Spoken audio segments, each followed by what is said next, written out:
मैं इसी बंगाल मुल्क की रहने वाली हूँ। मेरा नाम शारदा है। मैं अपने परिवार में 4 सदस्य हूँ। एक मैं और दूसरे मेरे पति जी, जो इस मुल्क के एक सच्चे वफादार सेना नायक हैं। मेरे पति जी बहुत ही ईमानदारी से अपनी ड्यूटी करते हैं। वफादारी, ईमानदारी मेरे पति के जिस्म में कूट कूट कर भरी हुई। भगवान से यही विनती करती हूँ कि हे ऊपर वाले, किसी नारी को पति दे तो मेरे पति जैसा। महान खुशियाँ हमारे घर में हैं। और तीसरा मेरा बेटा छोटा सा, जिसका नाम राजू है। मैं अपने बेटे को प्यार से राजू कहती हूँ।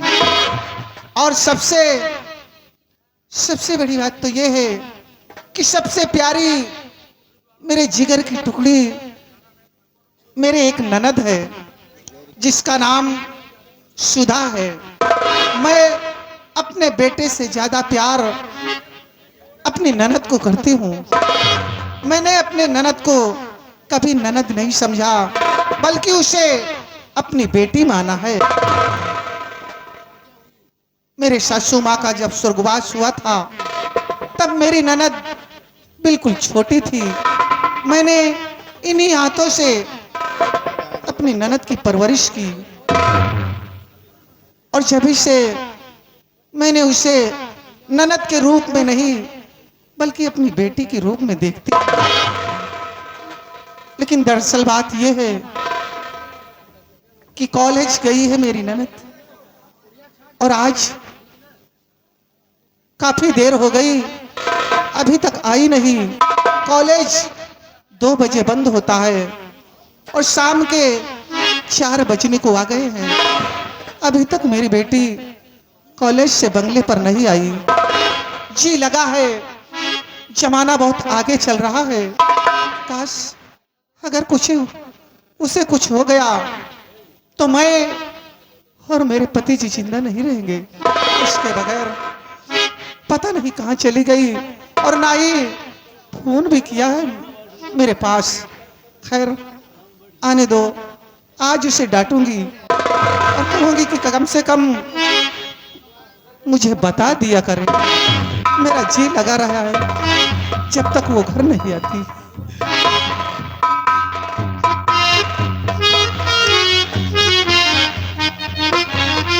भाभी माँ नमस्ते। भाभी माँ क्या बात है, क्या बात है, आप मुझसे बात नहीं कर रही?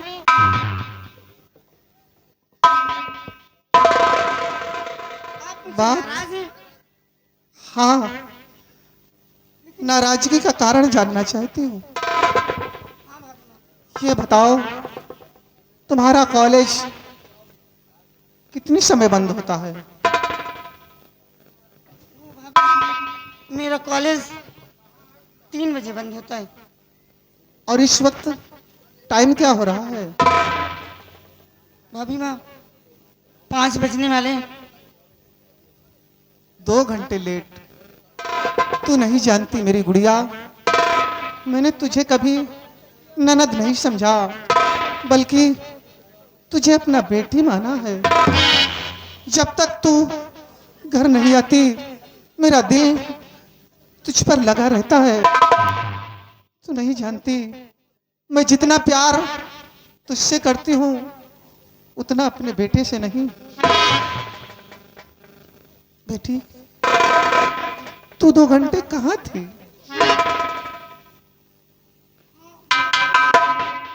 वो मेरी कॉलेज की सहेली किरण मुझसे कहने लगी कि सुधा, मेरे घर पे आज छोटा मोटा फंक्शन है, क्या तुम मेरे साथ चलोगी? तो भाभी माँ मैं अपनी सहेली की बात को टाल नहीं सकी और उसके साथ उसके घर चली गई थी। यानी अपनी सहेली के घर चली गई थी? जी भाभी। पगली, ठीक है, अपनी सहेली के घर चली गई थी, कम से कम एक फोन तो कर दिया होता। तू नहीं जानती, जब तक तू बंगले पर नहीं पहुंचती मेरा दिल तुझी पे लगा रहता है, क्योंकि तू जानती है जमाना कितना आगे चल रहा है। हाँ बेटी। भाभी, मुझसे गलती हो गई। आज के बाद बगैर बताए मैं कहीं नहीं जाऊंगी। ठीक है। और तू नहीं जानती पगली, सबसे बड़ी खुशी की बात तो ये है कि आज तुम्हारे भैया का फोन आया था। अच्छा अच्छा, हाँ, क्या कहा भैया ने? तुम्हारे भैया ने कहा मैं बंगले पर आ रहा हूँ। अच्छा, मतलब कि भैया जी आज बंगले पर आ रहे हैं? हाँ, अच्छा, लेकिन ये आंखें बस उन्हीं की राह देख रही हैं कि काश कितनी जल्दी आए और उनका दीदार हो जाए, लेकिन अभी तक वो बंगले पर नहीं आए। भाभी आते होंगे भैया। ठीक है, आओ बैठ के उनके आने का इंतजार किया जाए।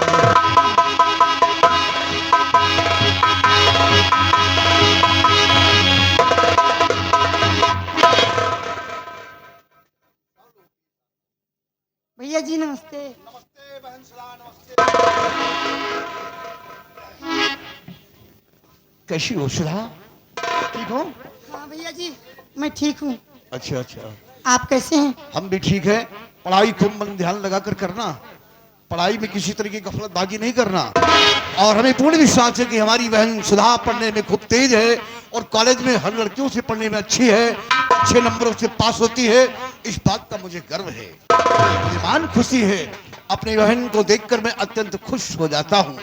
और प्रिय शारदा, हमारा बेटा राजू कैसा है? बिल्कुल ठीक है। हाँ। लेकिन आप कैसे हैं हम भी स्वामी ठीक जी? है, बिल्कुल ठीक है। अब सोच में पड़ गई हो कि मैंने फोन किया था कि मैं बंगले पर आ रहा हूँ। 2 घंटे लेट आए 2 घंटे लेट आया हूँ ना। मेरा जी लग रहा था। इसीलिए तुम लोगों के दिल में घबराहट हुई कि किस वजह से आने में मैं लेट हुआ। हाँ, स्वामी जी। आने में लेट होने का कारण कि दरबार में कुछ ऐसी बात ही उत्पन्न हुई जिसकी वजह से आने में कुछ समय ज्यादा लग गया। दरबार में हाँ, कौन सी ऐसी बात हुई? घबराओ और नहीं। हाँ, वैसे भी आज आप बहुत कुछ ज्यादा ही खुश हैं। हाँ, खुश हूँ, खुशियों का खजाना है। एक बात मैं ये बतलाना चाहता हूँ कि दरबार से लेट जरूर आया हूँ, लेकिन दरबार से आकर के आज एक ऐसी अनमोल वस्तु लेकर आया हूँ जिसे देखकर तुम और हमारी बहन सुधा दोनों लोग खुश हो जाओगे, आश्चर्य में पड़ोगी। अरे भैया अनमोल वस्तु देखने जा रही हूँ। अरे पगली, अनमोल वस्तु देखने के लिए बंगले के अंदर जा रही है। अनमोल वस्तु बंगले में नहीं है। तो फिर कहाँ है अब भैया? तुम लोग आश्चर्य में पड़ रहे हो कि ना बंगले के अंदर है और ना मेरे हाथ में है, खाली हाथ। हाथ तो खाली है। इसी बात का अफसोस, हाँ, ना तो वो बंगले के अंदर है ना हाथ में है। वो अनमोल वस्तु मेरे जेब में है। जेब में। हाँ, अनमोल वस्तु अगर देखना चाहती हो तो अनमोल वस्तु कोई और नहीं, ये है अनमोल। देखा भाभी। सुधा, हाँ भाभी। ये एक कागज का टुकड़ा लाए हैं हाँ, राजमहल से और बता रहे हैं कि अनमोल वस्तु। प्रिय शारदा और बहन सुधा, जी भैया। तुम दोनों की नजर में एक मामूली सा कागज का टुकड़ा है, लेकिन ये मामूली सा कागज का टुकड़ा, ये समझ लो मेरी जान से ज्यादा बड़ा है। इसकी अहमियत, इसकी कीमत हमारी जान से ज्यादा बढ़कर है। अच्छा, हाँ, लेकिन ये है क्या चीज स्वामी ये जी? है क्या चीज और इसकी खासियत क्या है ये तो नहीं बताऊंगा, लेकिन इसे मुझे कहाँ रखना है सिर्फ इतना बताना चाहता हूँ। कहाँ रखना है? हाँ, कहाँ रखूंगा मैं बता रहा हूँ। और तुम भी सुनो सुधा, तो तुम इसे अपनी इस किताब में रख सकती हो ना, बाक्स में ना अलमारी में। ये रखा जाएगा तो कहाँ रखा जाएगा मैं बता रहा हूँ। और सुनो सब लोग इसे, मुझको कहाँ छुपाना है।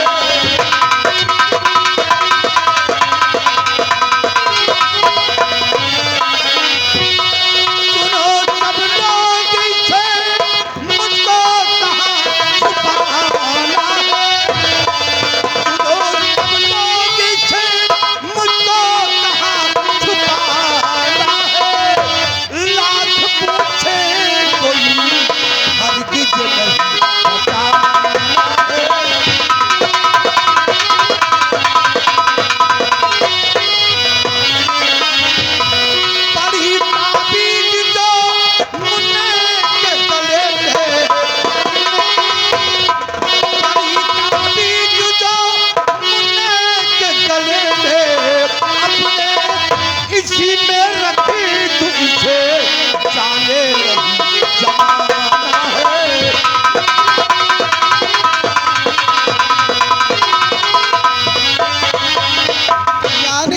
अमानत को मुन्ने के ताबीज में रखना इस चाहिए। कागज के टुकड़े को कहीं बाहर नहीं, बल्कि बेटे राजू के गले में जो ताबीज पड़ी हुई है, उसी ताबीज में इसे ऐसा छुपा कर रखूंगा कि कोई ये नहीं समझ पाएगा कि क्या है इसके अंदर। लोग देखेंगे तो यही कहेंगे कि बच्चे के गले में ताबीज है पड़ी। लेकिन मैं नहीं रखने दूंगी। सुनो इसलिए। और कौन सी कीमती स्वामी मेरे अमानत है।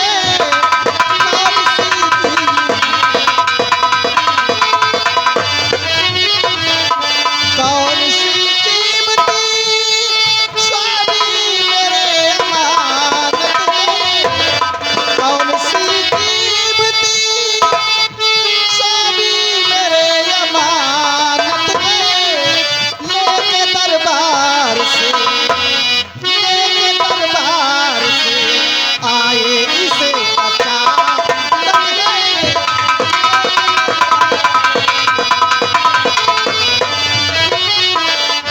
देखने में तो एक कागज का टुकड़ा लगता।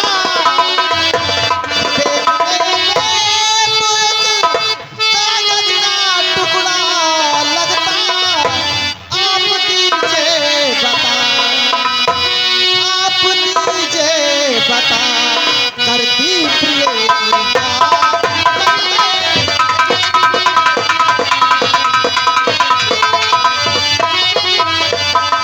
बतलाइए स्वामी जी, आखिर क्या खासियत है और है क्या चीज ये? मैंने कहा कि इसमें क्या खासियत है, इसके बारे में किसी को कुछ नहीं बताऊंगा। सिर्फ इसे बच्चे के गले में जो ताबीज पड़ी, इसी ताबीज में छुपा कर रख दूंगा। लेकिन इसमें क्या खासियत, इसके बारे में मैं किसी को कुछ नहीं बताऊंगा। अगर नहीं बताएंगे तो मैं रखने भी नहीं दूंगी। सुधा, अभी माँ हमें तो तुम्हारे भैया ने नहीं बताया। तुम पूछो, शायद बता दे। ठीक है मैं पूछती। भैया जी, इस कागज के टुकड़े में क्या है भैया? बताती क्यों नहीं हैं आप? अरे बता दो बहन। और बहन सुधा, नाहक में तुम लोग जिद कर रहे हो। अरे मैं उतनी दूर से चलकर आया हूँ, कम से कम मेरे चाय नाश्ते का प्रबंध किया जाए। सब होगा। और इसके बारे में क्यों परेशान हो तुम? लेकिन भैया जी, आपने कहा कि ये कागज का टुकड़ा मेरे प्राणों से प्यारा है, प्राणों से प्यारा है। लेकिन इसमें खासियत क्या है? ये है क्या चीज? देखो सुधा, मैं तुम्हें अपने प्राणों से ज्यादा मानता हूँ तुम्हें, और तुम्हें अपने आंखों की ज्योति समझता हूँ। लेकिन इसके बारे में नहीं बताऊंगा कि इसमें क्या खासियत है। मैं किसी को नहीं बताऊंगा। भैया, आप मुझे प्राणों से ज्यादा चाहते हैं। अपने बेटे राजू से ज्यादा तुम्हें मानता हूँ बहन। भैया, अगर ऐसी बात है, अगर ऐसी बात है तो आपको मेरी कसम। बता दीजिए भैया कि ये कागज के टुकड़े में क्या है, क्या खासियत है? सुधा, जी भैया। बातों बातों में तुमने कहा कि भैया तुम्हें मेरी कसम। तुमने अपनी सौगंध मुझे दिला दिया, अपनी सौगंध मुझे दिलाया, और ये जानना चाहती हूँ कि इस कागज की खासियत क्या है। अब तो तेरा भाई मजबूर हो गया, क्योंकि बहन तुम मेरे प्राणों से प्यारी हो बहन। अपने बेटे राजू से ज्यादा तुम्हें प्यार करता हूं। अब तो मुझे मजबूर होकर के बतलाना ही पड़ेगा कागज के अंदर कौन सी खासियत है। तो सुनो, बता रहा हूं। जिद करती हो बहन तो तुम्हें बताता हूं कि जिद करती हो बहन तो तुम्हें बताता हूं। पूरे परिवार को यह राज मैं सुनाता हूं।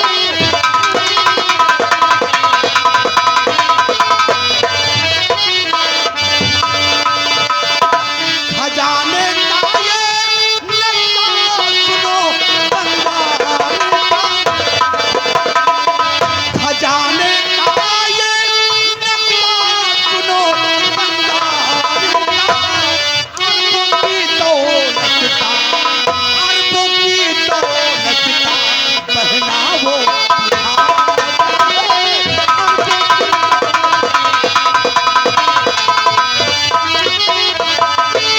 सुधा और शारदा, सब लोगों ने इसके विषय में जान लिया, इसकी खासियत।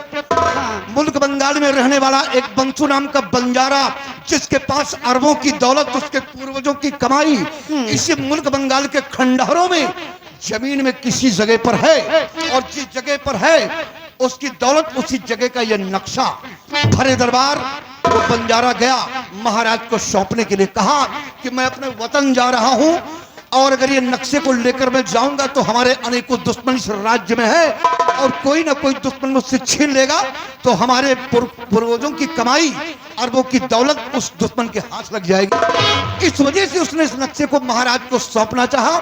महाराज ने कहा मेरी वृद्धावस्था है, इसको मैं कहाँ रख दूं, दिमाग से उतर जाए। महाराज ने हमें वफादार समझकर उस बंजारे के नक्शे को मेरे हाथ में दिलवा दिया।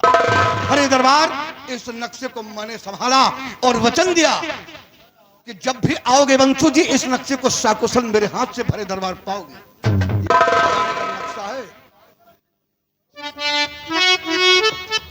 सुना सुधा, ये बंसू बंजारे का नक्शा है। अरबों की दौलत कहीं जमीन में गाड़ कर रखा है, और उसी जगह का नक्शा मेरे स्वामी को सौंप दिया है। शारदा, अब तुम अफसोस में पड़ गई, इसीलिए तो मैं किसी को बताना नहीं चाहता था। तुम ये सोच रही होगी कि हो सकता है किसी दुश्मन की शायद नजर पड़ गई हो। तो जिस वक्त बंसू बंजारा दरबार में आया था, नक्शे को दिया था, उस वक्त वहां कोई मौजूद नहीं था, कोई बाहरी व्यक्ति नहीं था, केवल दरबार के कर्मचारी ही थे, महाराज और महामंत्री जी और दरबार के वफादार सिपाही और मैं था, और बाहरी कोई नहीं था। इसलिए घबराओ नहीं, चिंता मत करो। लेकिन बहन, तुमने तो अपनी सौगंध दे करके मुझसे ये राज जान लिया। अब तुम्हारा भाई भी तुम्हें कसम दे रहा, तुम मेरे सर पे हाथ रखकर कसम खाकर मुझे जुबान दो कि इस नक्शे के बारे में तुम मुल्क बंगाल में किसी से नहीं बताओगी, ना तो कॉलेज में अपनी सहेलियों के सामने चर्चा करोगी, या किसी के सामने इस राज को जाहिर करोगी। इसलिए अपने भाई की कसम को भैया, अगर ऐसी बात है तो मैं कसम खा रही हूँ। कसम खाकर मुझे जुबान दो बहना। और कसम खाती हूँ किसी से नहीं बताऊंगी,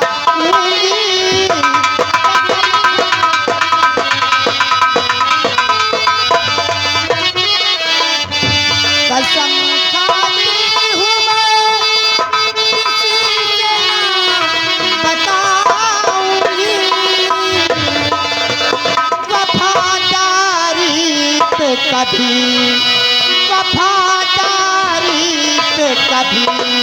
दाग ना लगाऊंगी,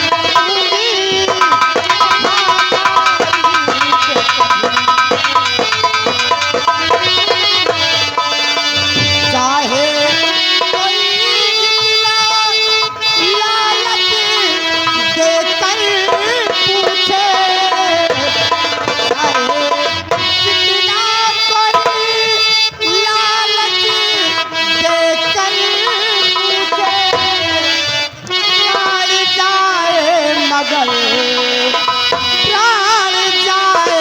मगर भैया बचन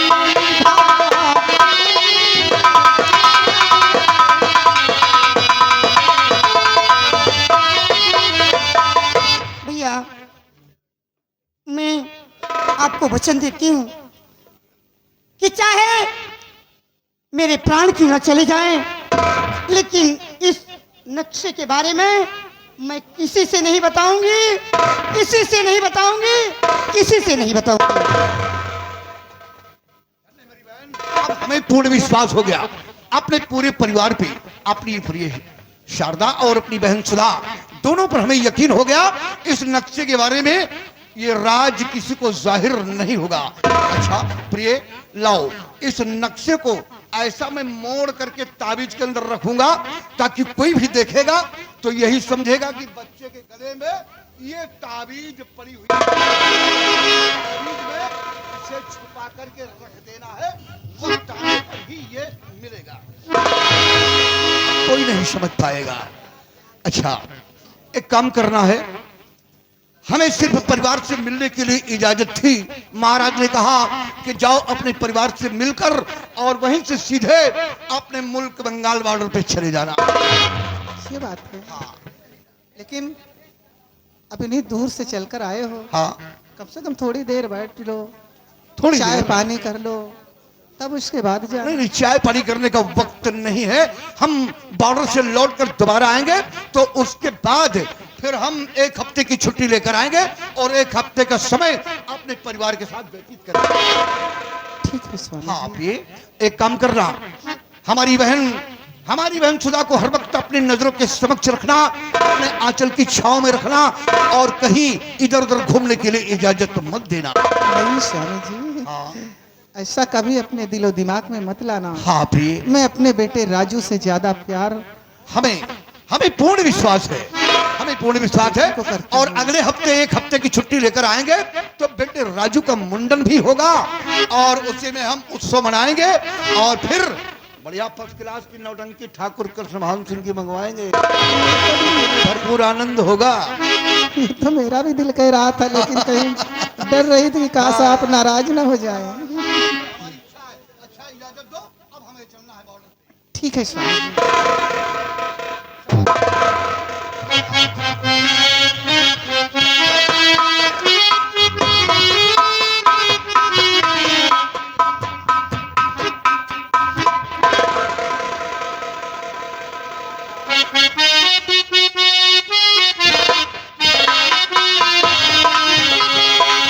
सुधा,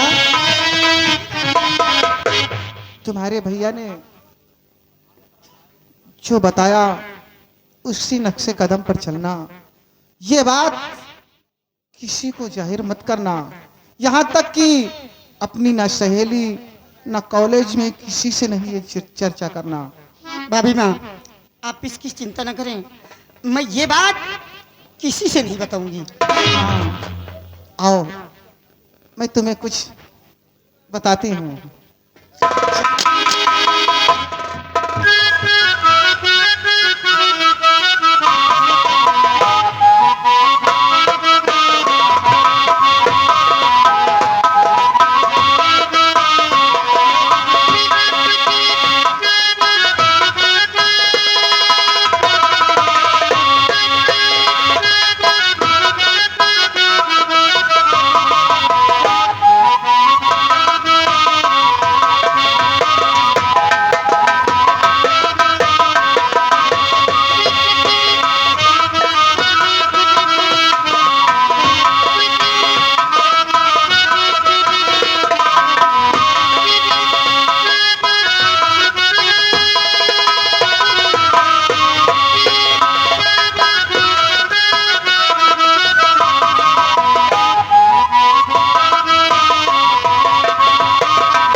हेलो प्रिय साथियों, अभी अभी आप लोगों ने दृश्य देखा।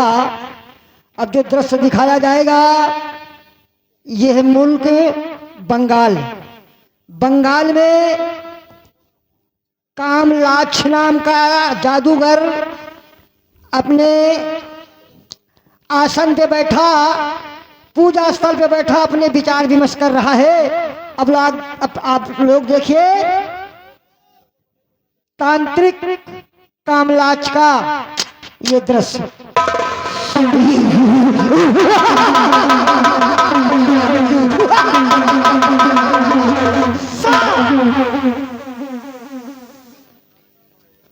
मुल्क बंगाल के वासियों,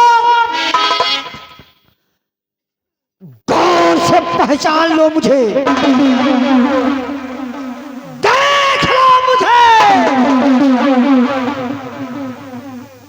हमारा ही नाम कामलाच है और हमारे पास यह एक खोपड़ी है। इस खोपड़ी को हमारे गुरुदेव ने ठीक अमावस्या के दिन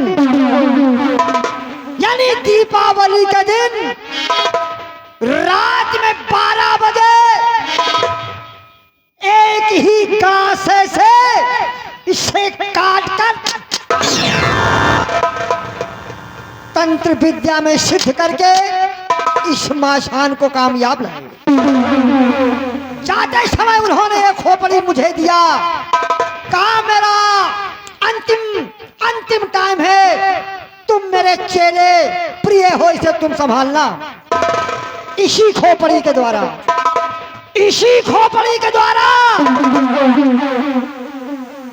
मैंने बहुत से काम किए, बहुत से कार्य किए। इसी खोपड़ी के द्वारा मैं यह पता लगा लेता हूं कि कहां क्या हो रहा है और कहां क्या होने वाला है। और यही खोपड़ी में मेरा जादू है और इसी खोपड़ी में मेरा तंत्र मंत्र है। जब तक ये खोपड़ी मेरे हाथों में रहेगी, नहीं तो मुझे कोई मार सकता है और नहीं तो मुझसे कोई पार पा सकता है। हमारे दो जिंद, कालनाथ और प्रलयनाथ, इसी मुल्क बंगाल में जगह जगह घूम करके मुझे धरी हुई धरोहरों के बारे में, धन दौलत के बारे में आकर के बताया करते हैं। और फिर हम उनके बताने के मुताबिक इसी गंगा विष्णुआ की खोपड़ी से हम उस धन को बड़ी आसानी से हासिल कर लेते हैं। अब देखो, मैं अपने दोनों जिंदों को बुलाता हूं और आज वो हमारे दोनों जिंद हमारे लिए देखो कौन सी नई खोज करके आते हैं। चल रे खोपड़ी, चल रे खोपड़ी, काम तू दिखाई दे। जहां मेरे दोनों जिंद हो जल्दी से बुलाए दे। चल मेरी खोपड़ी, चल। कटरा हो कसारा हो, दोनों जिंद कटरा हो कसारा हो, चाहे टिकरिया के नारा हो, दोनों जिंद मेरे पास आ जाओ। चाहे ठाकुर द्वारा हो, दुहाई कब्र को अच्छा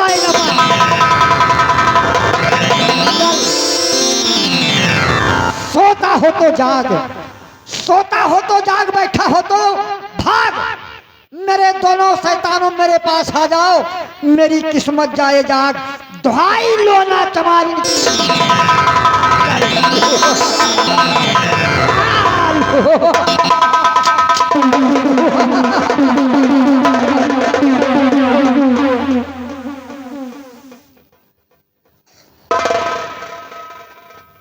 कालनाथ और प्रलयनाथ, तुम दोनों मुल्क बंगाल के कोने कोने पे सारी रात भ्रमण किया करते हो, हमें तरह तरह की खोज करके बताया करते हो। कालनाथ, आज बता तू मेरे लिए कौन ऐसी खोज करके आया है?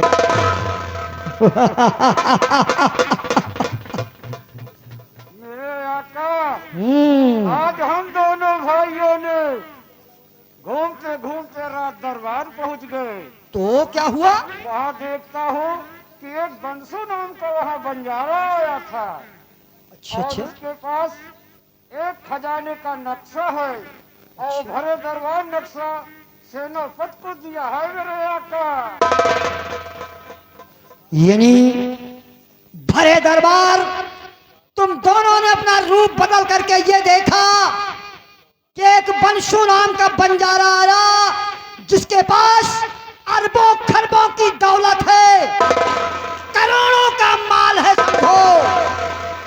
और उस दौलत को उसने जमीन में गाड़ करके उसका एक नक्शा बना लिया और वो नक्शा भरे दरबार में वो बंजारा सेनापति धर्मा को दे करके, यानी उन्हें सौंप करके अपने वतन चला गया। इसका मतलब ये हुआ कि जब तक वो नक्शा नहीं मिलेगा तब तक वो खजाना नहीं मिलेगा। अगर वो नक्शा मिल जाए तो उसी नक्शे के द्वारा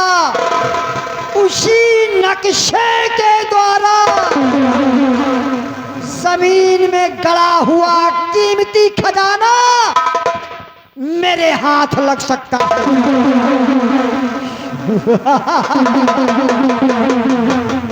अच्छी खोज करके आए हो तुम दोनों, भूखे हो। आज तुम दोनों ने बड़ा अच्छा कार्य करके मेरे लिए दिखाया है, इसलिए जाओ, कुटिया के पीछे 4 कुंटल का भैंसा बंधा है,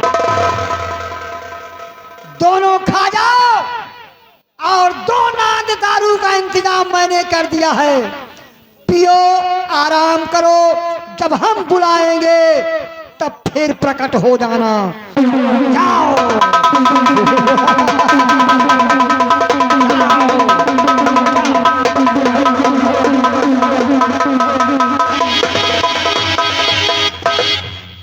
पंशु बंजारे, इतना बड़ा कीमती खजाना तू छुपा करके अपने पास रखा था और जाते समय तूने उसे इसी बंगाल मुल्क के कहीं पहाड़ियों में नक्शा बना करके गाड़ दिया है। वो नक्शा सेनापति को दे दिया है, लेकिन वो नक्शा ऐसे नहीं मिलेगा। वो नक्शा ऐसे नहीं मिलेगा क्योंकि वो नक्शा ऐसे इंसान के पास है, ऐसे वफादार और खुददार के पास है कि वो नक्शा इतनी आसानी से नहीं मिलेगा। लेकिन याद रखो, मेरा भी नाम कामलाक्ष है। मैं आज ही सेनापति धर्मा के बंगले जाऊंगा और जैसे भी होगा करबल छल से, तंत्र विद्या से उस नक्शे को मांगूंगा। अगर वो नक्शा मुझे मिल गया तब तो ठीक है, तब तो ठीक है, अन्यथा धर्मा, अरे तूने किस हाथों से उस नक्शे को पकड़ा है? अगर मुझे नक्शा नहीं दिया तो मैं तेरे दोनों हाथ काट डालूंगा। मुझे इसी वक्त धर्मा के बंगले जाना चाहिए, धर्मा के बंगले जाना चाहिए। कामलाक्ष ने सिर्फ एक ही चीज सीखा है कि खेला यारो पार होई, खेला यारो पार होई, और चाहे जाऊं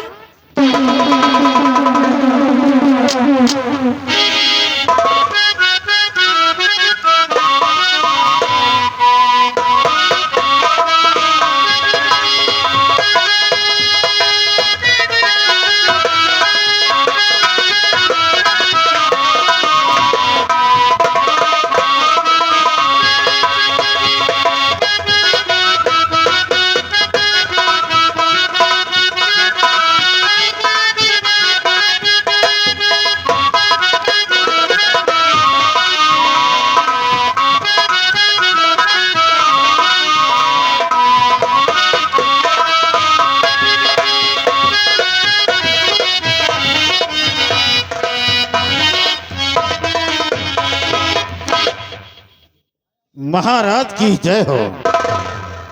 राजन, आपके राज बंगाल में प्रजा के बीच से भ्रमण करते हुए आ रहे हैं। महाराज, आपकी प्रजा चैन अमन और खुशहाल है, यहाँ तक कि सारी प्रजा चैन की बांसुरी बजा रही। वाह महामंत्री जी, वाह, क्या बात है द्वारपाल? महाराज, अचानक राज दरबार में? आज बड़ी खुशी की बात है राजन। आज बड़ी खुशी की बात है कि आज भरे दरबार आपकी बेटी राजकुमारी जी आना चाहती हैं। ये तो बहुत अच्छी बात है। मेरी बेटी राज दरबार आना चाहती है। जी राजन। कुछ ना कुछ जरूर करना होगा। जाओ मेरी बेटी को राज दरबार में सम्मान के साथ ले आओ। क्या किया राजन?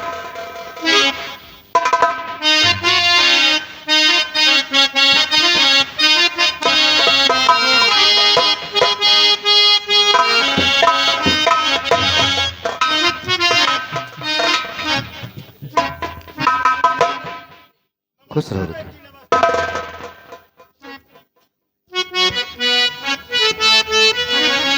पिताजी, आज मैं आपसे कुछ कहना चाहती हूँ।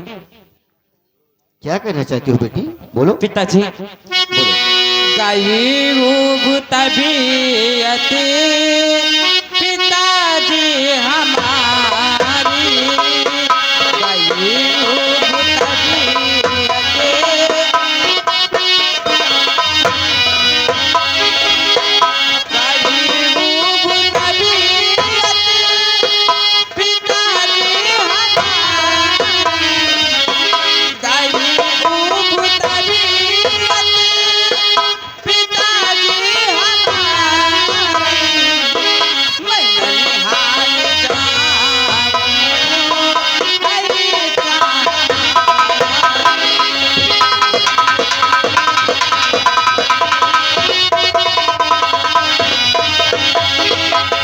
पिताजी, घर में रहते रहते मेरी तबीयत उब गई है। मेरी यही इच्छा है कि मैं ननिहाल घूमने के लिए जाऊं। वाह बेटी, बहुत अच्छी सोच तेरी है बेटी। अगर बच्चे ननिहाल नहीं जाएंगे तो रिश्ता कुछ फीका पड़ जाता है बेटी। जी पिताजी। इसलिए अगर आप ननिहाल जाओगी, आना जाना बना रहेगा तो रिश्ता और मजबूत रहेगा बेटी। जी पिताजी। ठीक कहा तुमने। मंत्री जी। जी राजन। ठहरो, स्थान ग्रहण करो। द्वारपाल,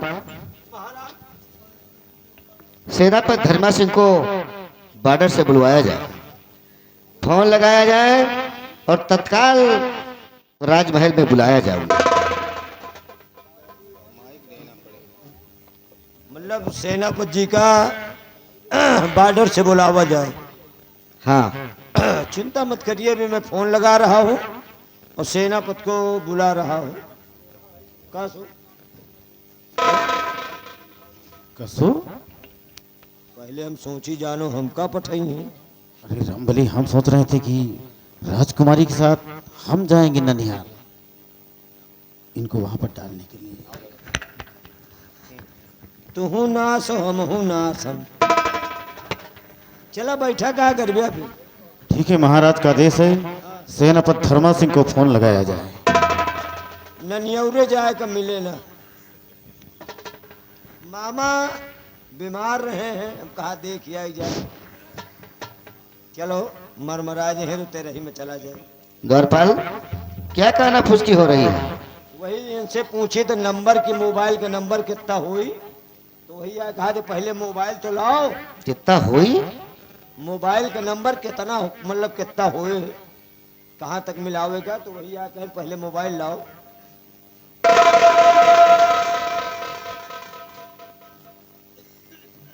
कसो नंबर हुआ? अरे रामबली, है? एक पुराना वाला नंबर मिलाओ। पहले वाला? हाँ, पहले वाला। पहले वाला नंबर कितना है?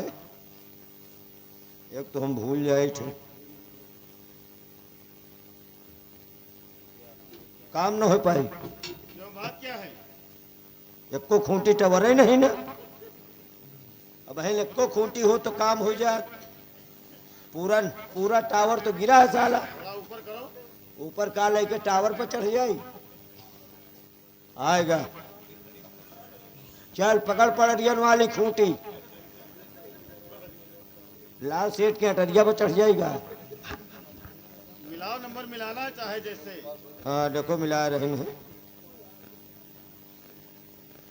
9984 9984 2 चमार 4 पासी। ये कौन सा नंबर है? ये कौन सा नंबर है? अच्छा हच वाला अच्छा, हच वाला कि हच वाला? भाई 10 नंबर तो हो थी, हम्म। तो 9984 और 2 और 4 मिला के हो गए 610। अरे सेनापति का नंबर मिलाओ। अच्छा सेनापत के नंबर, हाँ, सेनापत के कितना नंबर है? भूल गए? 9936 हाँ 9936 तमाम 032। ये कहाँ का नंबर है? ये कहाँ का नंबर है?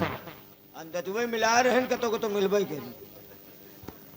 याद नहीं? अबे याद नहीं आवा। सेनापत के नंबर कितना है? हम नंबर बताते हैं, तुम डायल करो। बोला। 9838 9838 84 84 96 87। 96। यह नंबर तो पुराने वाला है। हाँ, पुराना वाला नंबर। हाँ ये तो फीड रहा हमें का सारे का लगा हुआ ना भाई। लगाओ, डायल करो। एमा तो लिखा है सेनापति युवा सिंह। धर्मा सिंह। हाँ धर्मा सिंह। शायद मिल ही जाए, वही नेटवर्क वाली कमी है। एक तो साला बराबर हमें नेटवर्क नहीं रहा, जानो घंटिए नहीं जा रही।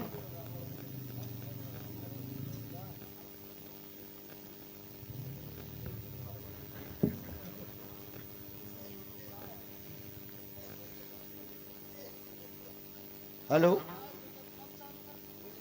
Hello hello hello hello hello, कौन? हेलो कौन? दरबार से मैं बोल रहा हूँ। कौन बोल रहे हो? हम अरे नाम क्या है तेरा? हम बोल रहे हैं। अरे बदतमीज, अपना नाम नहीं बतला रहा, बोल रहा हम बोल रहे हैं। My name is mister Rambali. अच्छा, दरबार का सिपाही बोल रहा, रामबली? जी सर। तो इस तरह क्यों नहीं बोलता है? आप हाँ क्या है? आप कौन बोल रहे हैं? आप मैं सेना नायक धर्मा सिंह बोल रहा हूँ। सर नमस्ते। नमस्ते। हाँ बोलिए, क्या बात है? सर बड़ा इमरजेंसी काम पड़ा है। अचानक इस वक्त फोन करने का कारण क्या है? बहुत इमरजेंसी काम पड़ा है। अच्छा। महाराज आपको भारे दरबार याद किए हैं। आप जितनी जल्दी हो सके सारा काम छोड़ करके रात दरबार में उपस्थित हो जाइए। अच्छा। और इस वक्त दुश्मनों का आतंक बॉर्डर पे फैला हुआ है। हाँ। चारों तरफ दुश्मन बॉर्डर पे घेरा डाले हुए हैं तो? और बॉर्डर पार करना चाहते हैं, उनसे जंग छिड़ी हुई है। इसलिए हम दरबार आने में असमर्थ हैं। नहीं आ सकते? नो। मत आइए। महाराज क्या बात है? सेनापति जी ने बताया, काटम ने सेनापति जी ने बताया कि बॉर्डर पर इस समय आतंकवादी आए हुए हैं और उन्हें पता चला है कि आपके इस मुल्क बंगाल के दक्षिण तरफ जो जंगल है उसमें कुछ आतंकवादी छिपे हुए हैं। अभी उधर वो अपनी सेना लेकर लगे हुए हैं और जब तक आतंकवादियों को खत्म नहीं कर देंगे रात दरबार नहीं आ सकते। द्वारपाल, हाँ सेनापति को दोबारा फोन लगाओ हाँ। और उनसे यह बताओ कि अपने जवानों को, अपने सैनिकों को लगा दे। आतंकवादियों का सामना वो करेंगे और थोड़ी समय के लिए वो यहाँ चले आए राज दरबार, फिर चले जाएंगे वापस। तो चल हुए हेलो हेलो। हाँ हेलो। क्या आपस में बात हो रही? कुछ बतला नहीं रहा। सर महाराज का आदेश है कि आप जहां पर लगे हुए हैं, जहां पर आपको शंका है कि आतंकवादी छिपे हुए हैं, हाँ। वहां पर एक टुकड़ी जवान लगा दो अच्छा और उनको अलर्ट कर दो, सीमा को सील कर दे। अच्छा सीमा को सील कर दे। मुल्क बंगाल का कोई आदमी बाहर नहीं जाना चाहिए। अच्छा बाहर का कोई आदमी मुल्क बंगाल के अंदर आना नहीं चाहिए। और उनको अलर्ट कर दे कि जो कोई दुश्मन दिखाई पड़े, आतंकवादी दिखाई पड़े, चोर डकैत लुच्चा लफंगा कोई दिखाई पड़े, हाँ फौरन साले को गोली मार दे, ठीक।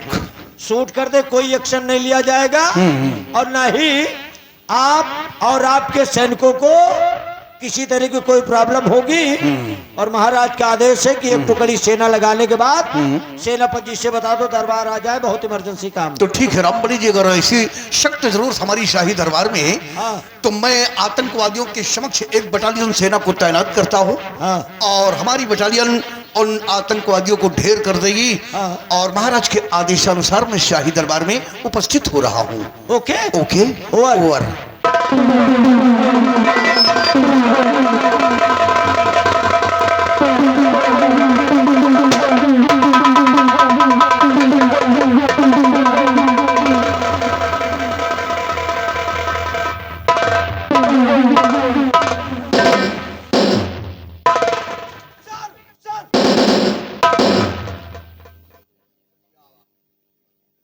ये सलूट मार रहा है, यही सलूट है। हाँ।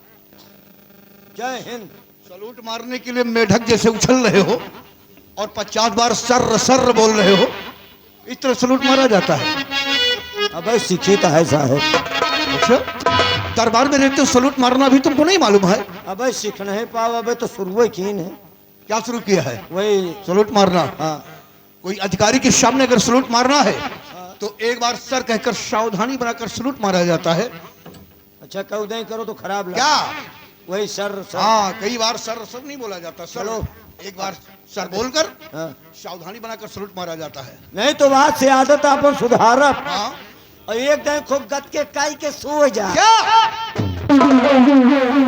करके सो जाएगा? वही मतलब जय हिंद। सलूट मारने के बाद सो जाना है।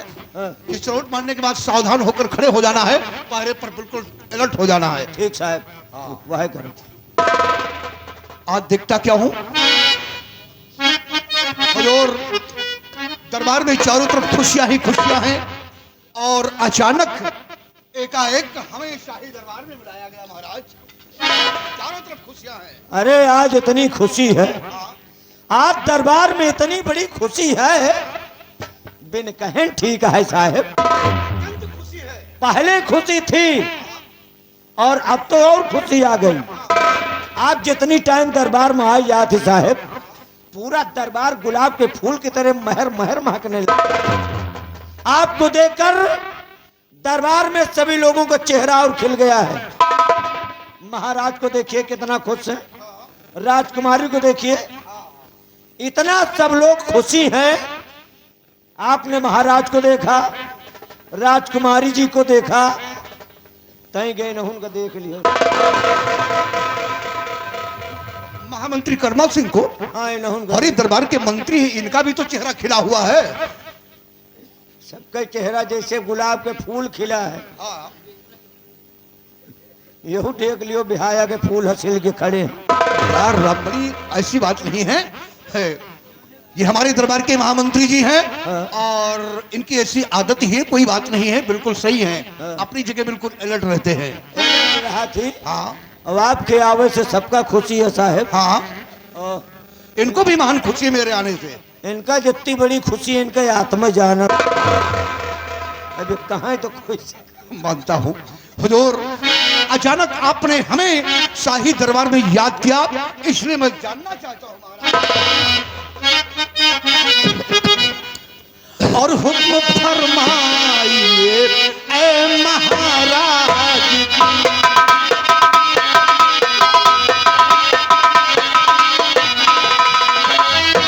हुक्म फरमाइए महाराज की। हुक्म फरमाइए महाराज की। खिदमत है तू चरणों में गुलाम।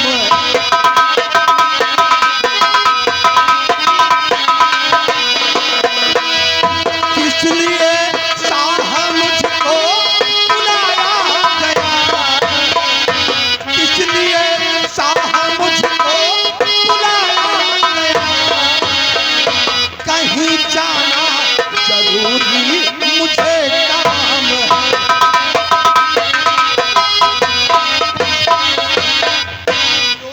अचानक एकाएक बॉर्डर से हमें शाही दरबार में क्यों याद किया गया? सेनापति तुम जानते हो कि मेरी तबीयत कुछ अच्छी नहीं रहती, स्वास्थ्य मेरा अच्छा नहीं रहता, इसलिए मैं तुम्हें काम सौंपना चाहता हूँ। सुनो मेरी बात। और जा रही मेरी बेटी ये ननिहाल है,